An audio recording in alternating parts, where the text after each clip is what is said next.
Have you ever had one of those dreams that felt so real it stuck with you for years? Well, for Joseph, they weren't just dreams, they were a prophecy. And after 22 long years, those dreams were about to slam into reality in the most unexpected way possible. Picture this. Egypt is the world's only superpower, thanks to Joseph's brilliant plan to save them from a devastating famine. He's the second most powerful man in the land, second only to Pharaoh.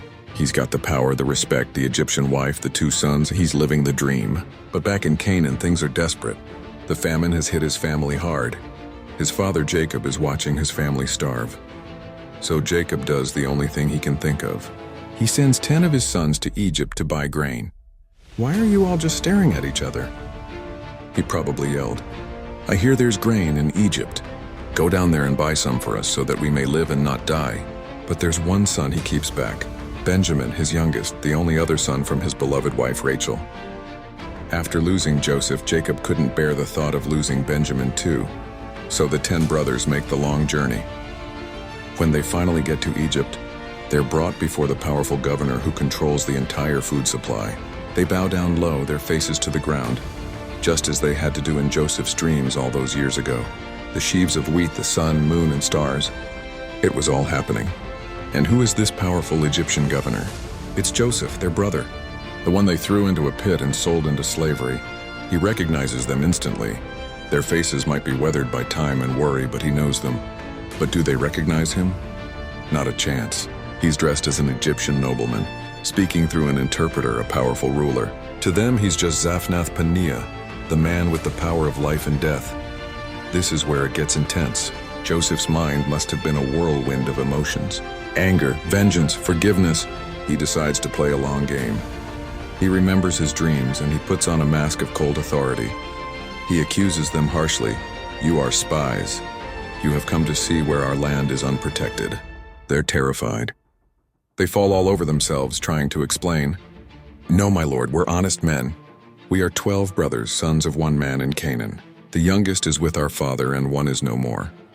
One is no more. Can you imagine the dagger those words must have been to Joseph's heart? He's standing right there, but he keeps up the act. He devises a test. "This is how I will test you," he declares. "One of you will be thrown in prison. The rest of you will go back with grain. But you must bring your youngest brother back to me. If you don't, you're all spies and you will die." He throws all of them in prison for 3 days. 3 days for them to sweat, to panic, and to reflect. And reflect they do. They start talking amongst themselves in Hebrew, not realizing the Egyptian governor understands every single word. They say, "Surely we are being punished because of our brother. We saw how distressed he was when he pleaded with us for his life, but we wouldn't listen. That's why this distress has come on us." Reuben, the oldest, chimes in, "Didn't I tell you not to sin against the boy, but you wouldn't listen? Now we must give an accounting for his blood." Hearing this, Joseph is so overcome with emotion he has to leave the room to weep. The guilt is eating them alive after all this time.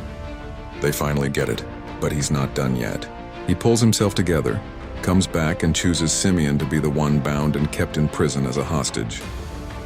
He then secretly orders his servants to fill their sacks with grain and to put each brother's silver back into his own sack. The 9 brothers head home, a mix of relief and dread. When one of them opens his sack to feed his donkey, he finds his money. Panic. They think God is punishing them. They get home and tell their father Jacob everything, showing him the returned silver. Jacob is devastated. "You have deprived me of my children. Joseph is no more, and Simeon is no more, and now you want to take Benjamin. Everything is against me." Reuben tries to be the hero, offering his own 2 sons as a guarantee for Benjamin's safety. But Jacob refuses. "My son will not go down there with you. His brother is dead, and he is the only one left.